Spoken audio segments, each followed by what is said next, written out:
မြတ်စွာဘုရားဟောထားတာသူ့အကြောင်းကိုယ်အကြောင်းသိဖို့ဘာလို့လဲတဲ့အဲ့ဒီမှာတံဝါသေနတိလံဝေဒိတပါဒီစကားလေးကိုမှတ်ထားလူတယောက်ရဲ့ကိုချင်းတရားကောင်းမကောင်းကိုချင်းတရားကောင်းမကောင်းကိုအပေါ်ယံကြည့်လို့သိမလားလူလောကလူတွေကြုံလို့သူ့အတင်ပြောကိုယ်အတင်ပြောဒါတွေပြောတာမဟုတ်ဘူးเนาะ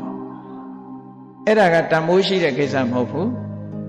ကိုချင်းတရားကောင်းမကောင်းကိုဆက်ဆံပေါင်းသင်းကြည့်လို့ရှိရင်သိတယ်အဲ့လိုသိတယ်ဆိုတာတောင်မှပဲမြတ်စွာဘုရားမဟောတော့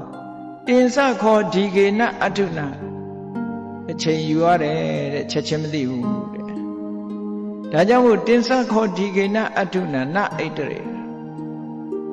အချိန်ကြာကြာမှသိနိုင်တယ်အဲ့တော့အချိန်ကြာတိုင်းသိမလားလို့ဆိုမသိသေးဘူးတဲ့ဘာလဲဆို